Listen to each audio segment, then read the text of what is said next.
Welcome, friends. Good to have you with us this Saturday morning. It is the 13th of March, 2021, and shit is weird out there, man. But I don't need to tell you that. Hey, welcome. All the usual suspects are here this morning. It is great to see each of you. From Ceiling Fan Man and Sue Finelli and Joe Ray and Commercial Sound and Video, Nathan, stoked to see you soon. We'll talk about that, of course, early this morning. Doug Hickson, good to see you. Billing Tano, Flat Accord Music, great new drop that you did. Just, was it yesterday, last night? It was good stuff, man. You're prolific, putting out the stuff, man. How come you're not playing at the Solar Return Festival? Curious. Come on, man. Get it. Cammie, great to see you, my friend. I just love you so much. Flat Earthship Bear, I hope you get a connection this morning. David Reif, good to see you, my friend. Let's see who else we've got in here. Lungs, Young Love. And Mom, Michelle Waldo. Great to see you both. Mark Bloom, hey, my friend. Again, great episode with Secrets of Saturn. And that was a great deal of fun. Anyway, I know I'll miss some, and I hate when I do that, but it's great to see everybody here this morning, and I'll try to keep everybody apprised of what's going on. So, I guess first we should... we would be remiss if we did not talk about this, because this is sort of the basis of what's going on. Solar Return celebration just a few days away now, coming up on the 27th. So make sure and get your tickets. You can do so by hitting this link I'm about to spam into the chat. There you go. And would love to see you there. It's going to be a whole weekend full of fun and frolic for the folks, including getting together on the Friday prior so we can hang out in the park. And then Saturday, music, arts, celebration, all that good stuff. And there's going to be a whole bunch of entertainment going on. Jason Lindgren, Christian Knapp, ODD TV scheduled to appear, as well as Media Lab, Watson Atkinson, special appearance with Cammie and Zach, How the World Works exhibit. Get your hands dirty there. Chief Crow, the Flat Earthworms, that's going to be some good stuff, as well as One Big Love. And even I'm getting in the act, do a little jam session there and some noodling in between.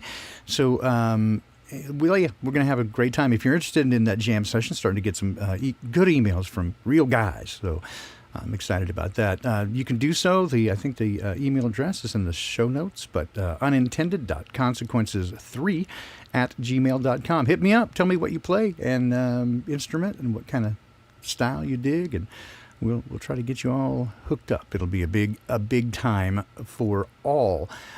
So yeah, make sure and do that. And I, of course, as I said, I'm planning to come. And this leads me to part of the topic of today's show. Because as I said at the top, it has been pretty fucking weird out there, man. The world has gone into this freaking zombie apocalypse, man. Man, I don't even know what to say about all this. So,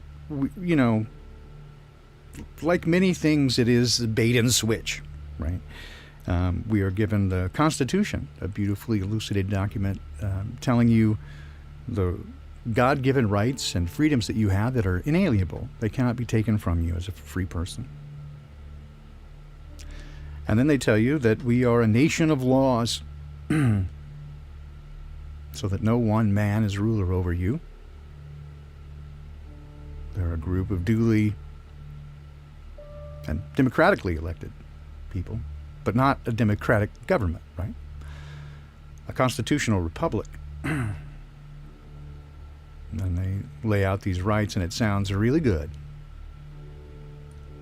But what ultimately happens is, of course, it's a smokescreen. It's a front. It's a bait and switch.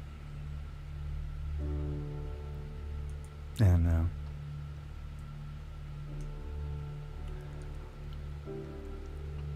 it never serves the purpose. But there's always pointing back to it. But if you just done it right, if you just listen to us, no, we'll get it next time. It's the other guy's fault, right? It's the other guy's fault. Vote for us. Vote harder. We'll represent your interests, and of course, then they never do.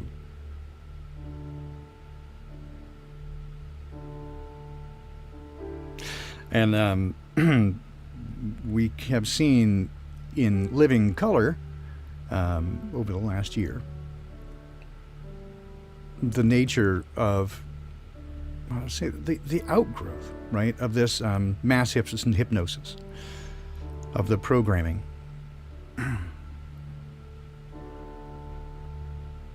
Of people responding to whatever they're told. And if you try to warn them, well, but why would they lie? The fuck, I don't know. Why do people lie about anything, right? Sometimes it's just to mock you. Why do bullies beat up other kids at school? Why does it matter? Does it mean it doesn't happen?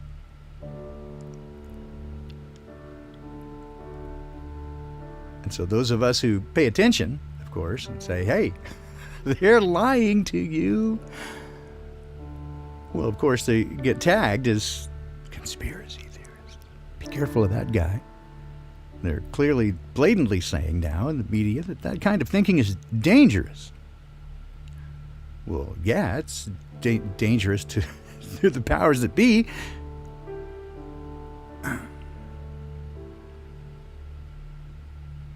And those who are blindly obedient think of themselves as virtuous.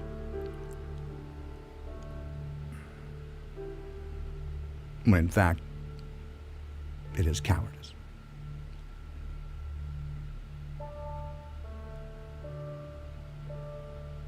And having said that, I have received over the past weeks and months, by virtue of providing a place for you to gather, and people at times feeling comfortable to share with me the situation, sometimes asking for advice.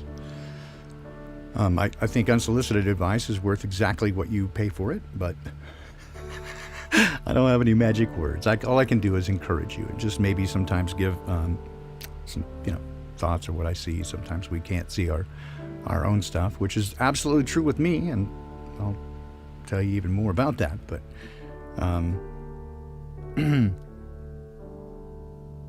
well, as you know, the world has gone upside down. I had to. It was all I could do to resist the temptation this morning to break out some of the news articles I saw overnight that would be perfect for another episode of Poppycock.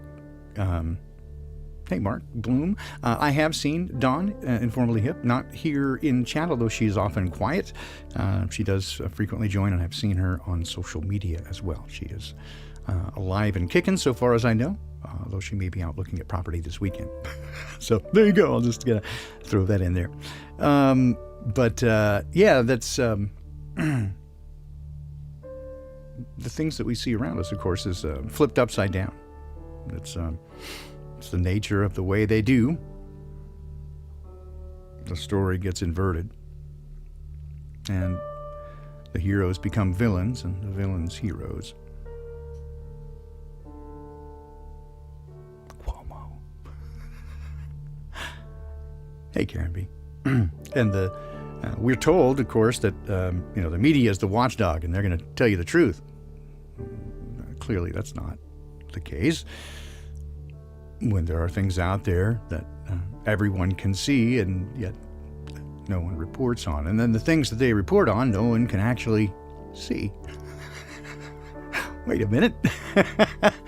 But why would they lie?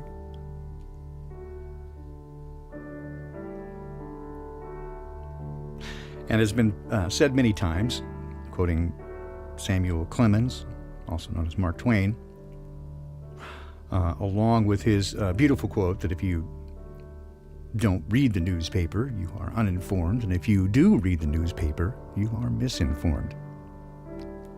But he also said, or at least is attributed to him, it is far easier to fool a man than to convince him that he has been fooled. And you could certainly see that. Even in the face of incontrovertible evidence, pride, cognitive dissonance gets in the way. Pride, probably more than anything else. He simply cannot admit that you would fall victim to such an obvious ploy when you see it. And so they have no choice but to defend it with silly ad hoc explanations. Gravity, it's responsible for everything. They just can't stand to be wrong.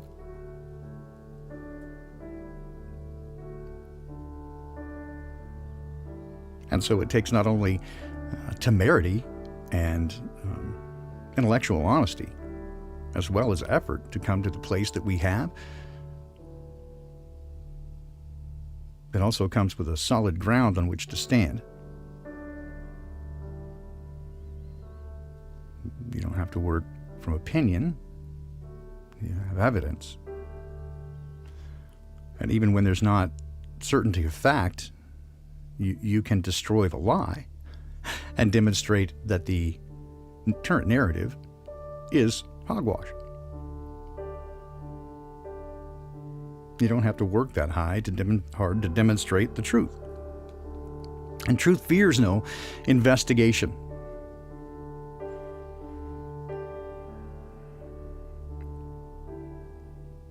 It becomes particularly difficult for those who are otherwise bright and well-informed. Or, as I've often said, the higher the education, the deeper the indoctrination. Because now defending the position is necessary to defend the authority which makes them who they are. That piece of paper on the wall, the position, the title. Without it, they don't get the gig, right? And how do you get the title? By repeating back the information that you're told is true. So you confirm it. It's peer review.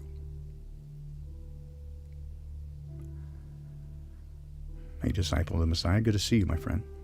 Singe Man, David Reif, Chrissy, good to see all my friends. And so it becomes, I think each of you have found this to be true, at times particularly difficult to persuade, I won't say convince, but persuade someone of above average intelligence, let's say that, of the facts that are to us blatant. They will fight you for everything they're worth.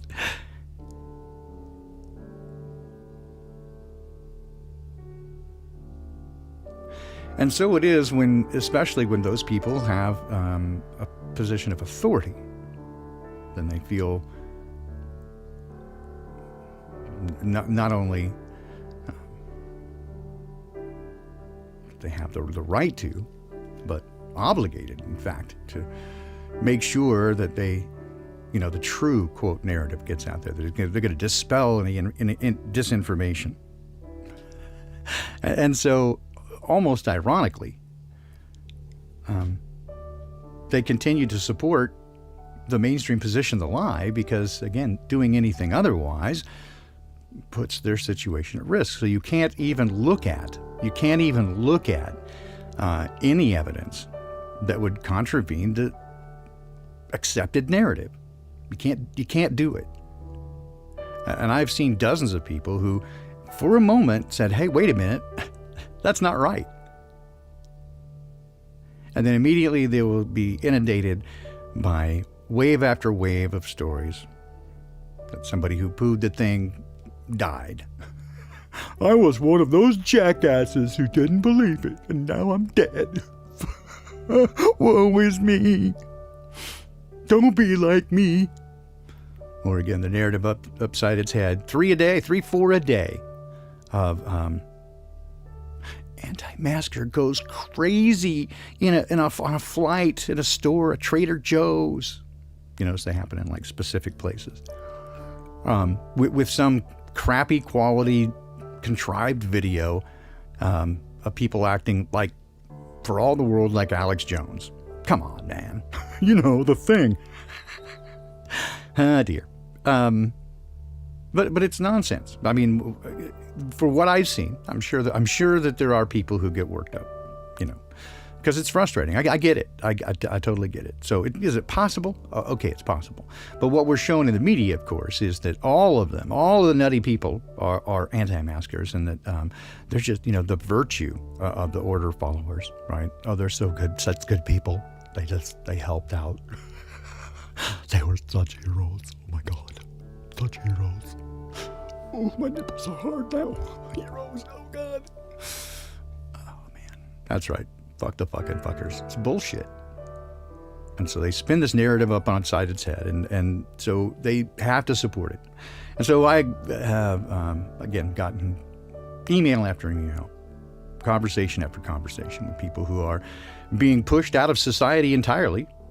I mean, certainly you see it in the news. You see that it's going to be required that you now have a, VAX thing to do anything, right? That you're going to have this new passport. And, of course, you still have to wear a mask and you still have to socially distance. Nothing changes except for you got your little card punched and it indicates that you are a cuck. I mean, a simp. I mean, compliant. I mean, a good citizen. Toby, be good. I'm sorry. I'll be good for Massa, I promise. And so even the strong ones cease to become Kunta Kinte and become Toby, if you catch the reference there.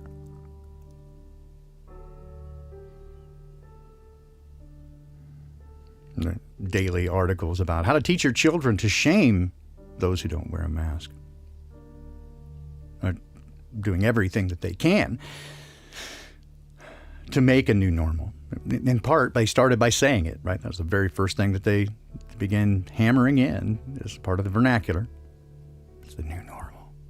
It's the new normal. It's the new normal. Hey guys, it's the new normal. Get used to it. It's the new, in this new world we occupy, because of the current circumstances, we all have to work together. We're all in this together. It's the new normal. Be safe.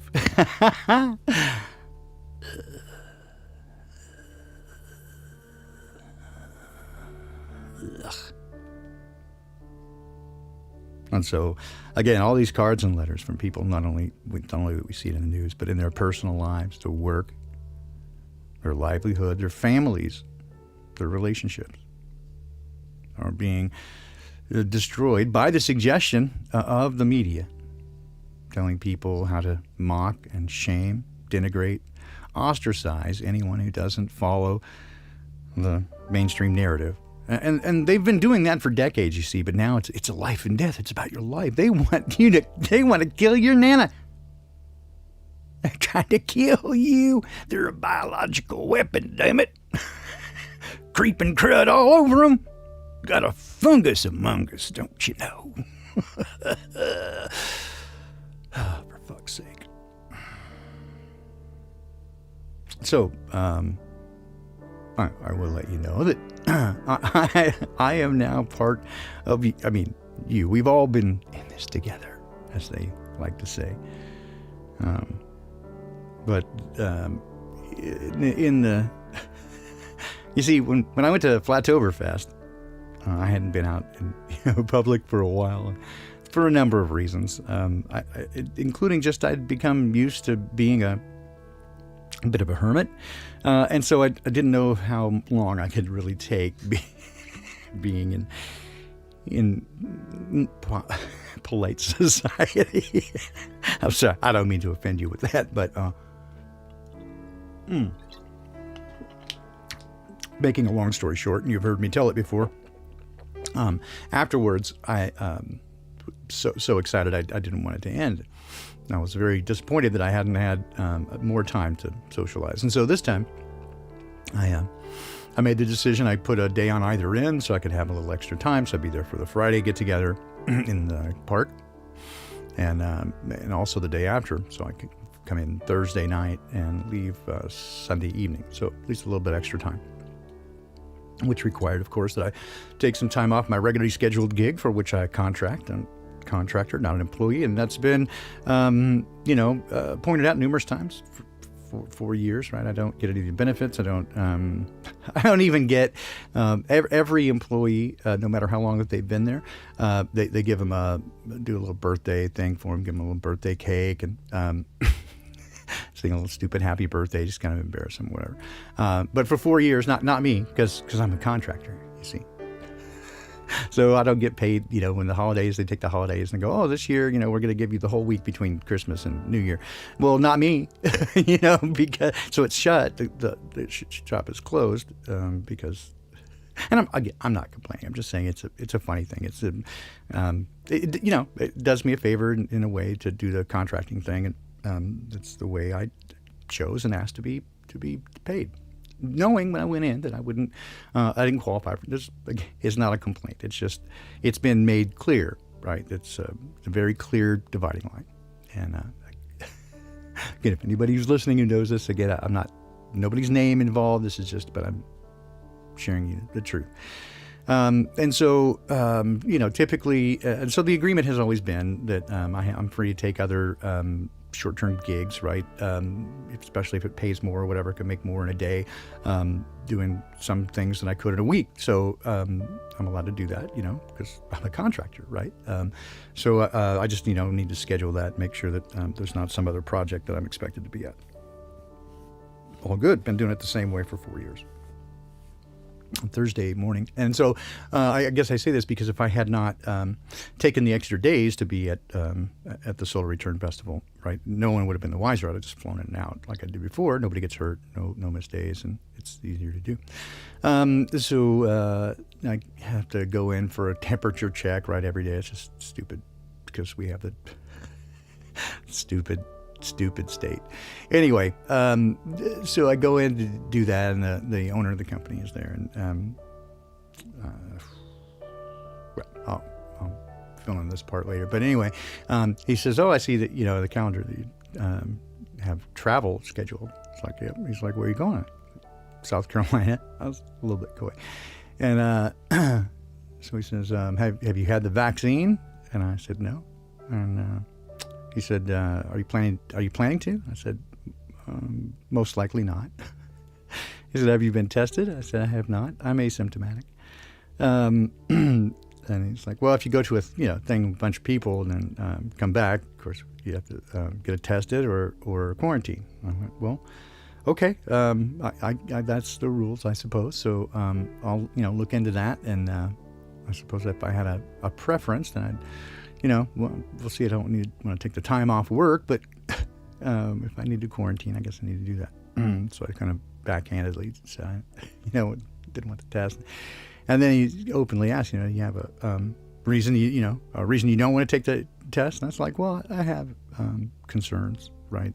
And like, do you mind sharing those? And I was going to say, yeah, I mean, it's not your business. But previously, a year ago, when the mask rule came into effect, I just simply asked, and again, just in kind of the same tenor and tone that I'm asking now. So would it matter if I had objections, personal objections? And he escalated very quickly and wanted to know why. And I said, it doesn't matter. It's not a... if there are rules and whatever, and as it turned out, so the rules were that if I were in contact with other people, I'd have to wear a mask. So I moved my office to the back. I wouldn't have to do that. So I've been doing that for a year. And, keeping the rules. I'm not trying to break anybody's rules, but I'm not trying to break my own either. So, anyway, so I knew that me saying I didn't want to say would just only elevate the situation. So I said, well, I have concerns, and to understand there's a number of false positives. It's not a reliable test. In fact, it seems that the test wasn't intended to do what it's being set out to do. And there's concerns about that. And if it comes up with a false positive, of course, there's going to be implications to that, and just not something I really want to deal with, especially if I'm asymptomatic. It would seem, like if it's cool with everybody. I'm a healthy guy. So yeah. So then it changed right away from you have the option of doing it to I can't come back to work without a negative test result. So I said, okay, well, I'll definitely I'll consider that. Well, you better. Okay. Get that little threat, like, all right. And so I didn't know quite what to do. And then I got I got a email yesterday that asking if I had asked for this time off. And it's like, that's weird. I hadn't done that previously. I mean, I've had numerous and I did for a while there, I was picking up quite a bit of work before all this, right? Local bands and stuff and doing their shows. So I was getting quite a bit of weekend work, and sometimes it would be extended. And so never had come up. I'd do the necessary things, put it on the calendar, and then draw their attention to it in case they weren't looking, well in advance, do all the things, right? And so have you done that? I was like, well, if you're looking for, that, no, I didn't specifically do this, but I did inform the guy, the ops guy, and that to make sure that he was aware of this, when I put it on the calendar some weeks ago when I first got the tickets. And so, I don't mean to hem-haw around it. I'm just trying to be sure that I don't misstate or mischaracterize anything, or give too much away, right? Because it just is what it is. There's no, again, I can separate people from the behaviors, but here's the lay of the land. Essentially, it just very quickly escalated, and it hadn't been a deal before, but clearly it's about the nature of what the thing is, and and my discomfiture with it. And this person early on, when the whole thing very first started, they agreed it didn't seem to be a normal thing. But then again, they were protecting their business, have to do whatever the state says to keep going. Okay, I'm not going to begrudge that. Been in business for a long time. He's got a shit ton invested, and it's a very successful business. So, it's not my business to say anything about that. I can't advise either way, right? I just have to make the decisions of what I'm comfortable with and where, what I'm comfortable doing. And I have to do everything that I have to do it above board. And I have, been out of the industry for quite a while now. I mean, I worked for I was going to say a famous company. If I said anything about it, you'd know right away who it was, but it was Gibson. And I worked for about 9 months, and the CEO at the time, well known for being a narcissistic psychopath. Anyway, just the stories. Oh my gosh. Anyway, he wanted me to, without getting into too much detail, to lie to the board of directors during a meeting. And I said, "Hey, man, no, that's not the truth. I can't do that. It's like, it's just numbers, right? They're just a bunch of bankers telling the numbers." And I'm like, No, I just came to, you can't buy my integrity at any price. Hey, Michael, thank you. I will definitely get some coffee. I've had some this morning, well, enough to kind of, woo. Anyway, it's like, you can't buy my integrity at any price, right? And it was clear that didn't go over well. So I went back to my desk to write a letter of resignation, and in the 45 seconds that it took me to get from his office to my desk, I got there and corporate user deleted. I was like, whoo, that was fast. I mean, I'd be on auto dial, speed delete, damn. Anyway, gosh.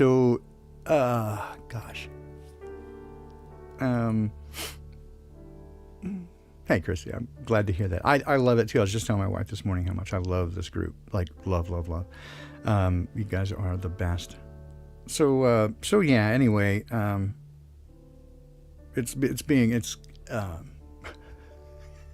don't think I need to say much about what the content of a couple of emails that flew back and forth, but there was disrespect on one side. That would be not mine, and it was enough to. I had already, made a decision, as you know, to leave Seattle and head likely to the southeast, because that's where I feel led to go. And but I have a timeline for that. I've said before it's going to take a number of months to wrap things up and put a bow on it, and not do this in the middle of chaos. And that we had crossed a couple of necessary hurdles on the way to get there, everything step by step. And then, so had this occurred at any other time, it would have been a very scary and rather daunting circumstance, to say the least. But now that we come down to it, right, those hurdles having been crossed, it absolutely solidifies.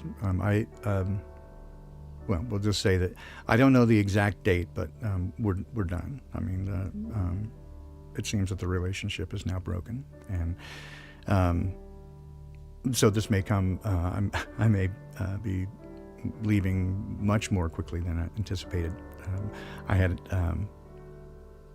Again, certainly plans to do more of this, creating content and doing this sort of spending time with you guys. I've been wanting to do that and alter my schedule in a way to accommodate that, to better accommodate Rose 777's schedule. She's having trouble juggling things and making the Poppycock report, and we all miss her for there. But she's got her responsibilities, and I can't and won't begrudge that. Just want to keep you guys informed and kind of keep it going. But we're again trying to make some.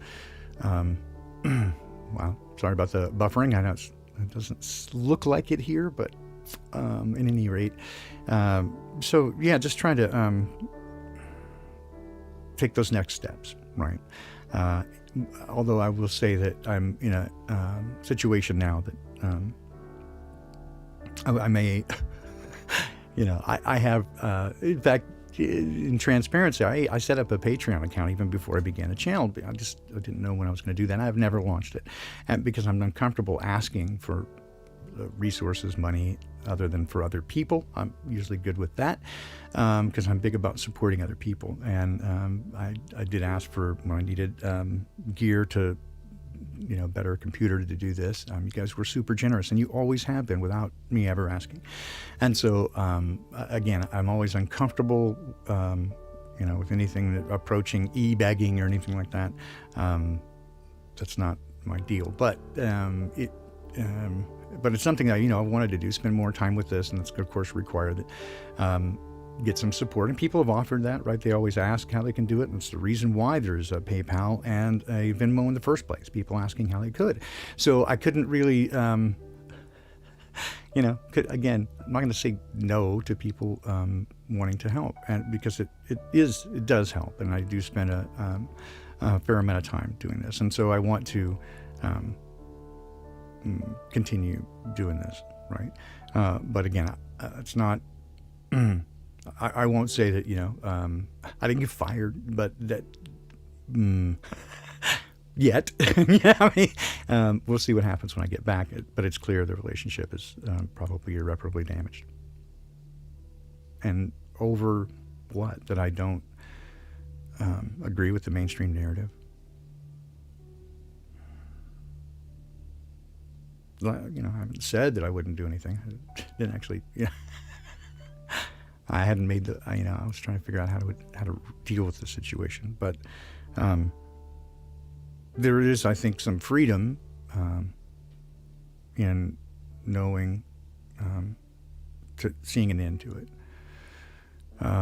Bob, thank you. I mean, that's kind and generous. And again, I feel just like awkward, but about even bringing it up. But I do realize I get. One of the biggest joys that I get is in receiving emails from you guys that you find this helpful and beneficial, and it's helping you connect it to Dad and to see the world in a different way. And nothing could please me more. That is just so exciting and so delightful and so encouraging to me. And I'm so proud of so many of you that you are making the steps for you, difficult steps, and learning to grow in yourself and in your relationship with Dad. It's beautiful. And so, if that's a way to maybe, you help others by contributing here, super, right? But that's where we're at, is that it looks like this is going to happen in a much more rapid and chaotic way than I had originally planned or imagined. And so the namesake of the flagship program here, Unintended Consequences, certainly accurate and probably prescient, I would say. But, without going much further there, I have often said that if you have nothing worth dying for, then you have nothing worth living for. And I also am fiercely loyal to a fault. And when put on the spot, I will fall on my sword for you guys, right? The options, of course, was to not go. And that's never even was an option to me. It's like, that's just not going to happen. Sorry, but that's not in the cards. And we'll have to find some other solution, because that's not going to happen. It is what it is. So again, we'll be having some very serious conversations here at Casa de Baldini about how to instantly kind of cut back our expenses and to recalibrate, right, and to continue moving forward with a leak in the boat, potentially. But I mean, again, it seems like I just don't know when, I guess is the thing. We don't know what it's going to look like. So, but that is, oh, wow. So anyway, I can commiserate now more with each of you. I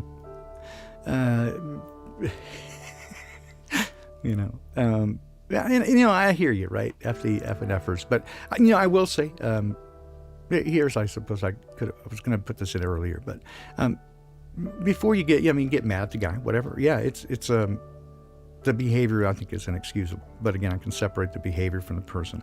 When we first talked about me having a gig there, he didn't really have anything for me, right? I mean, my background primarily product management, much different thing than what he does there.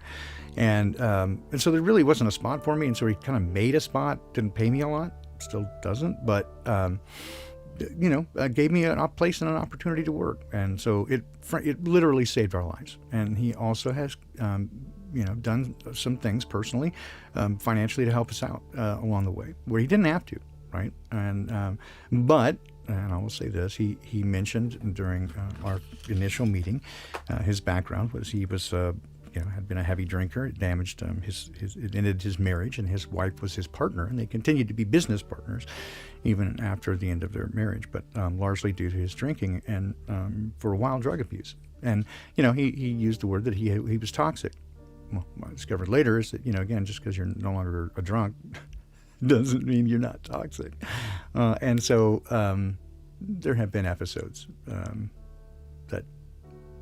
But again, I can, the behavior, inexcusable. The person, again, I know I'm not here to judge, but that's not my place. Good people do bad things, and bad people do good things, and it's complicated, and I'm no exception to that. So it just is what it is, right? I just think that due to circumstances, it appears that the relationship is damaged, probably irreparably. Which, saddens me. It was, again, going to end at some time anyway, because I was planning to leave, but none of these circumstances. So, but ultimately, I'm not going to say, I blame you, Karen B. It's your damn Solar Return Festival that did it. Well, that's, Sofa King, we taught it. It's not, it's my choice. I chose to come, and I chose to take the extra days, and I chose not to budge on that. And I suppose this is the moral of the story, is find your line in the sand and defend it. So when it comes, it's not a surprise. And I've had mine this whole time. So there that is. Yes, it is what it is. Unless it isn't, then it ain't. No mo. I pity the fool. How do it? No. Right? Ceiling fan man, but how do it? No. I suppose the, again, premise here is to come back to, none of this is a surprise for me or to see it happen to you guys. We've been talking, those of us who've been following stuff, we've been talking about this for years, what was coming, and we're seeing it unfold and unveil before our very eyes. It sucks to be in the middle, I suppose, but it is fascinating and frankly kind of thrilling to see it. This is what all the seers have been talking about for generations, so far as we can tell. Love you too, CFM. I genuinely do. You're a terrific guy. And despite your bagel eating ways. My wife loves a bagel. Just don't use the hard W. Oh gosh. Yeah, no, it's we get to see this happen, and we get to be the audience that sees it, because nobody else seems to understand the play. Right? We get to, we've got the program notes, right? And we get to, okay, Act 2, Scene 1, the Great Reset. So we get to see it, and we get to experience it and be a part of it. Now, it's going to suck. I'm not trying to throw fear porn at you, but it seems like, from every account, it is going to be just a pig fuck. The sloppiest, nastiest bullshit, and we're not going to get much relief, I don't think. Again, I'm not going to prognosticate on the bad thing, but that's the story that's told, right? It gets worse and worse and worse and worse and worse and worse and worse until,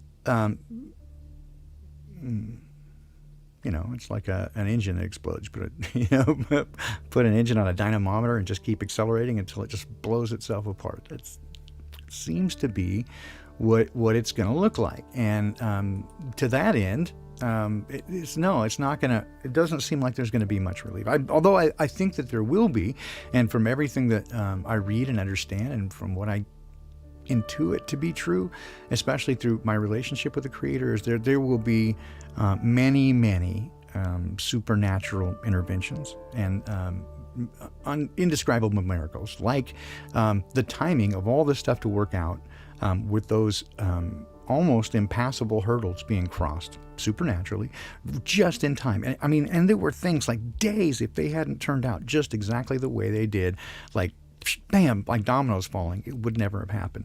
But that seems to be the nature that when I get in synchronicity, in tune with the universe, it is like you're in a complete fog, right? And you're walking through it.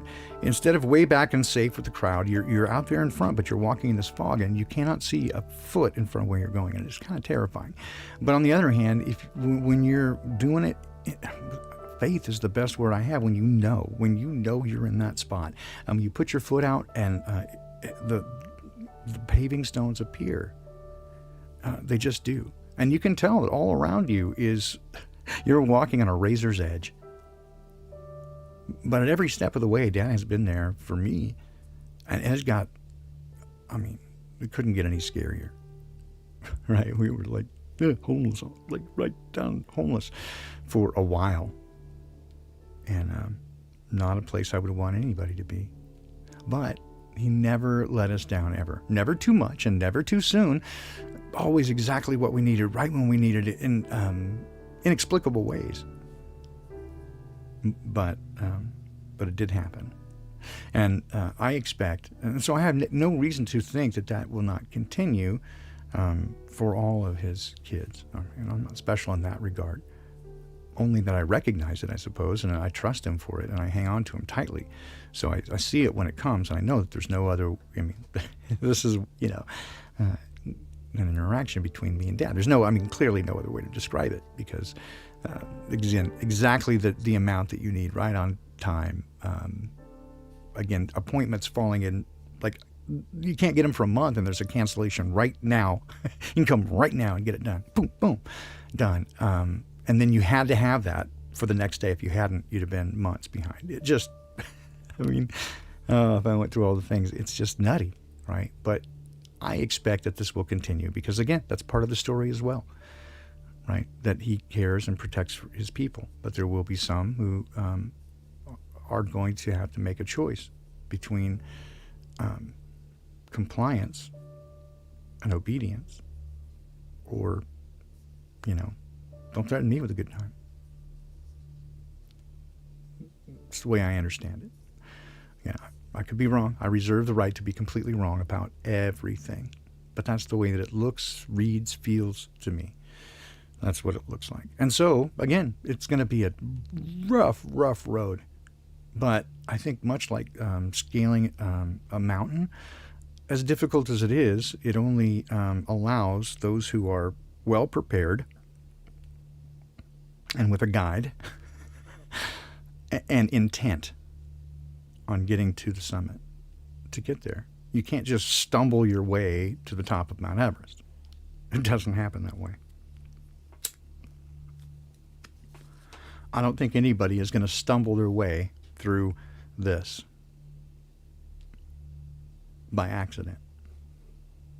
You are either going to recognize and accept the whisper of the still small voice and the Creator waking you up. Little smelling salts for you. Right?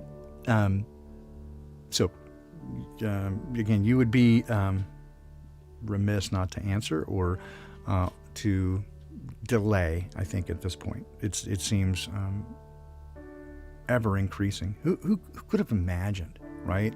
Even a year ago, say 14 months ago, that people everywhere would be how many businesses shut down, entire industries gone, and such control over people, and like, oh, you'll get your life back when you do this and you do this and you do this and you sticky with this and you, no indemnity, right? No liability.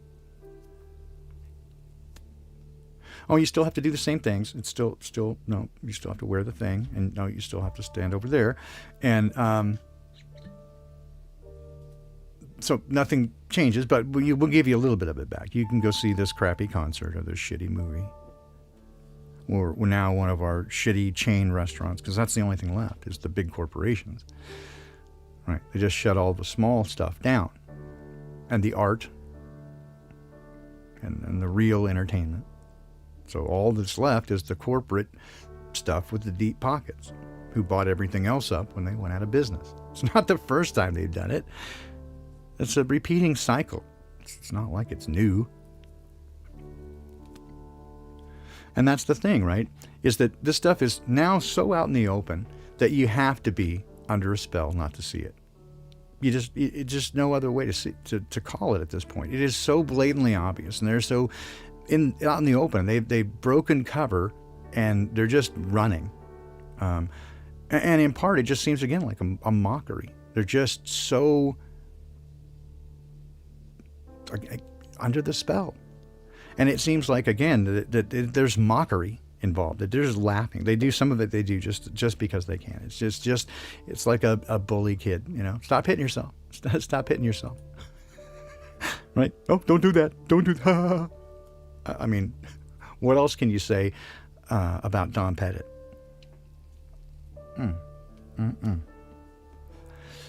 Damn. Yeah.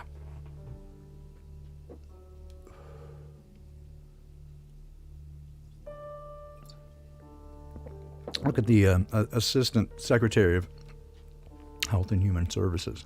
Really? You chose that guy? That, Yeah.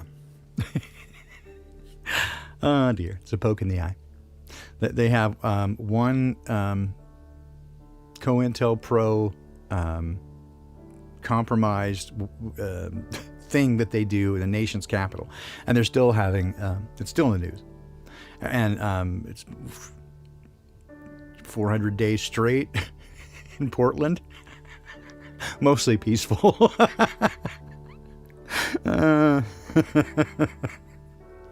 Oh dear.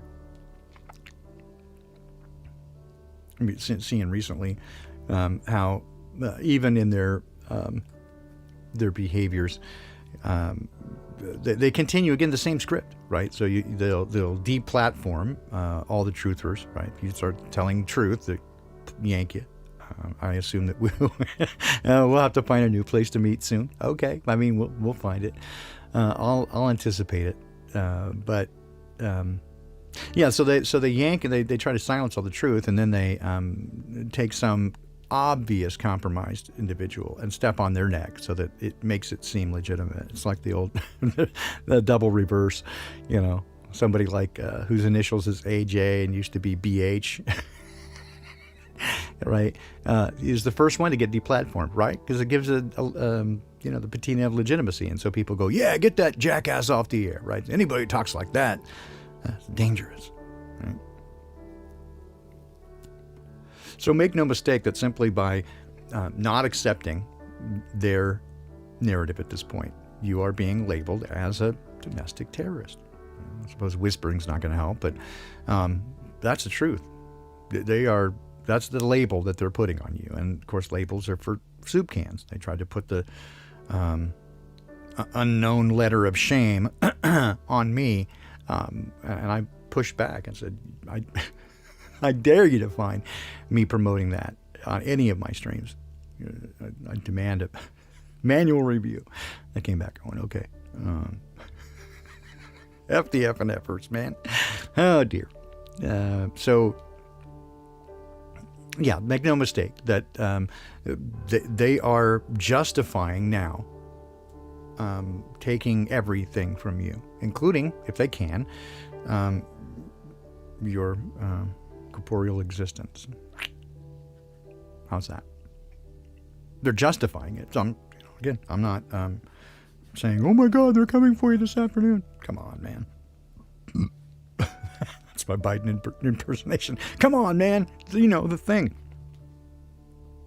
And then roughy, fluffy 4-year-old, my hair on my legs, and it's blonde. And if you shoot a toaster, I'm scared of rabbits. I don't know. Take a look at that guy's word for word stuff. It's gooey. So the images today, of course, depicting the fact that there is no justice. We have a legal system, not a justice system. It was never designed for that. It was designed to give the impression, the facade, that a nation of laws and these rules will keep everybody, on an equal playing field. When it does exactly the opposite. They set up a police force to enforce these laws and to protect and serve. And the only ones they have ever protected and served is those with money who make the laws to benefit them and to keep you down. And it is, just us. Right? It's funny when I tried to find a, cover photo, like Injustice for All or Injustice for None. So many books and albums and all kinds of stuff that have, used those plays on words. It's not a new idea. I mean, again, it's always been this way, and yet we keep going for it. That's the remarkable thing, is how easily we bid it. But they get you as kids and tell you that this is the way it is, and by the time you can figure out that that's bullshit, they've got their boot on your neck, and your energy is gone because you were chasing down all the things that they told you needed. Partying at clubs and the clothes and the cars and all the stuff. So you finally get in your mid-30s and you suddenly go, wait, whoa, what? And by then, you've got a mortgage and kids and car payments and keeping up with the Joneses and a wife who wants you to, you know the story. And then it becomes hideous that it's like this big joke that by the time you finally get shit figured out, David, thank you, man, I appreciate it. And we'll get a cup of coffee together. By the time you kind of get it figured out and you're in your late 40s, early 50s and really get a handle on things, then you're just like, I don't give a fuck anymore. You kids work it out. You're just going to piss on it anyway. So, whatever. Right? All I have to do is write it out for a couple, 20 more years. I'm done anyway. Oh, dear. And ever down the toilet we spin. But, again, that's why I want to do something different. I want to commit myself to, earlier in the chat, right, that we have a great group here. This is the best. And I agree. Couldn't agree more.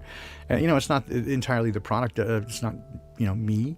It's you guys. And we're like-minded individuals, right? We met through various channels that are similar and associated because we're all friends.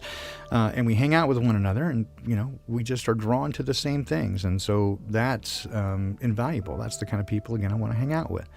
Because your vibe makes the tribe. And so here we are, right? And I want to make that a permanent thing. I don't want to spend my time with a bunch of mask holes, zombies. Even even the CDC has a plan for the zombie apocalypse that they've been telling you for forever. So, anyway, that's what I want to do. Spend time with you guys, and whoever wants to jump on board and try to make that happen. We're gonna, moving forward that as fast as I can. That would be fun, wouldn't it? Find the North Pole. Yeah, I just, and again, I encourage people to do this all over the place. It doesn't have to be just one thing, and I expect that there won't be, and I don't think it would be probably too difficult to even make it work if it were everybody all at once. It's just so much, right? Groups, 50 to 150 people getting together and making a go of it, and supporting each other, and learning from each other, and helping each other, and everywhere and anywhere that we can, and as quickly as we can, because I think that it's on us, right? And it's been said before, we're the ones that we've been waiting for. Now, in my view and what I see, right, is that there is ultimately love wins, good wins, but in the interim, right, we have to be here in the world, not of it. That's the way I read it. But we're here, and if I can be of help, that's what I want to do with the rest of my life, is to basically serve others, if I can. I have taken from the world, and I've done a number of things which were fun and exciting, and some I'm proud of, and some I am not. Right, but I always wanted to feel like I was doing something of value, and of late I really haven't. But now, I mean, let's say of late, years prior, and since beginning doing this and spending time with you guys, it's the one thing that makes me feel like I'm doing something of value, and that's a benefit that helps people. So I want to continue to do that and more of it. And now that the opportunity has presented itself in an unusual way, which is my desire to spend more time with you at the festival, has led to a situation where it appears like I will spend a lot more time with you, whether you like it or not. So, sorry about your luck. No, but again, if you feel so inclined and you are willing to help out with that, you'll probably see Patreon from me in different various ways to kind of join in. I think one of the things I want to do, and I'll put it this way, I'm going to do channel memberships here specifically. I thought about doing a separate channel, but you have to get enough subscribers to do that, and it's already qualified, so we'll have separate streams just for that. But a channel membership for those who want to join in the community, the communal living situation, and be part of that. I'll make the channel memberships available, so it'll cost a couple of bucks, but I'll tell you, once you join, I'll tell you how that's all, what you get for that. Trust me on this one, just a little bit, just a few dollars, and you'll find out right away how this is going to work. But it really is just to keep clear of the crazy people. Right, so I don't think they're going to invest in at any level, and trying to get the secret inside info, right? On how I'm bilking you out of all your money, when I'm going to put as much or more into it myself. So, because I think it's important, right? And so we're going to take everything that we have, basically, and which is not much, but we've been scrimping and saving, and to do something, and this is what we want to do, right? Is this? That's what we want to do, is to be with you guys. So, channel membership's coming very, very soon, probably right after Solar Return. When I get back, I'm sure things will change in a variety of ways. And part of that will be,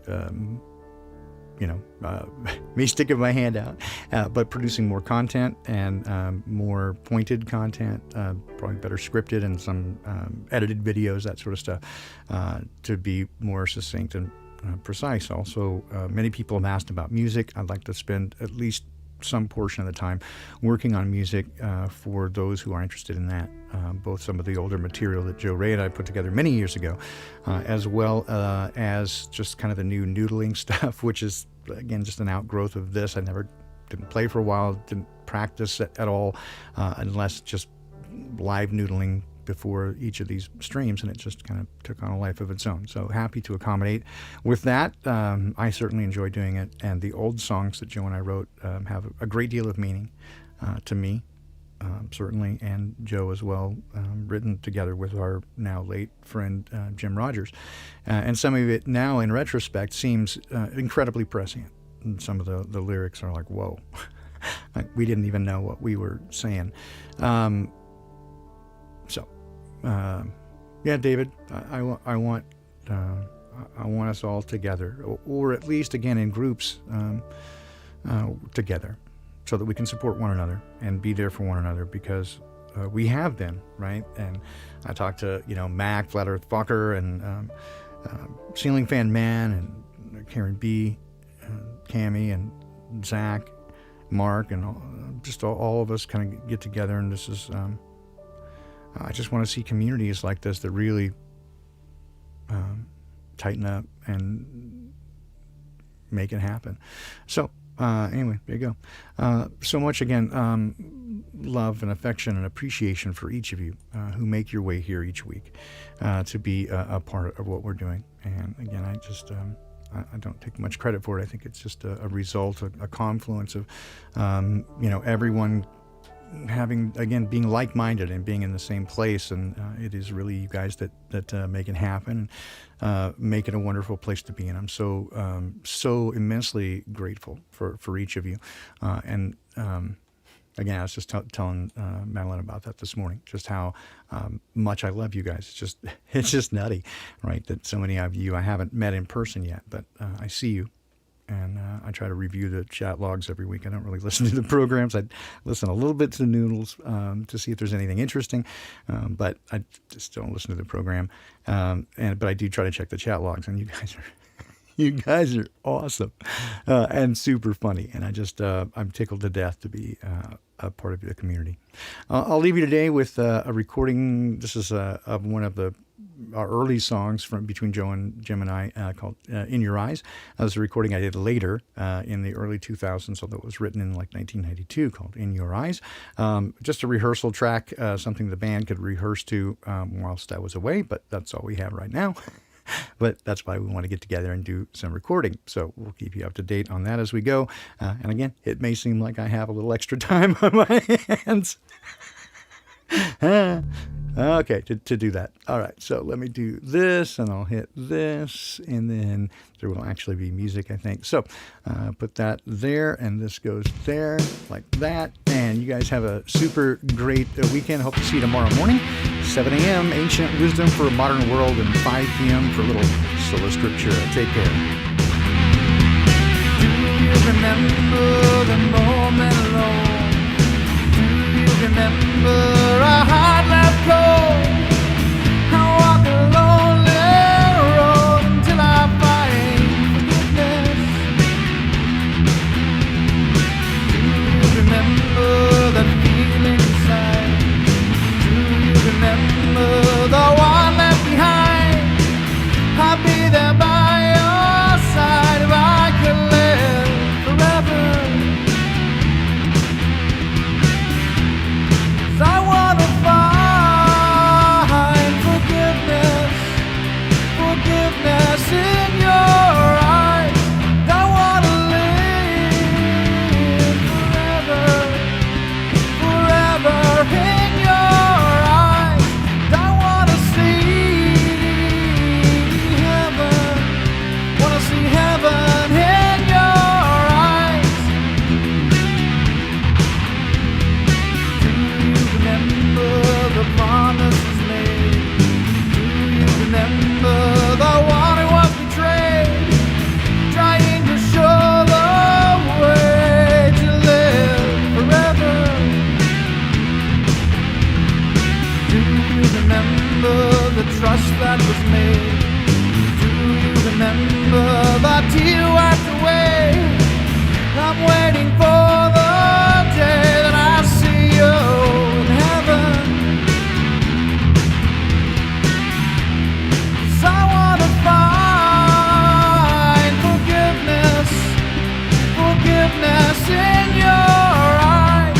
I wanna live forever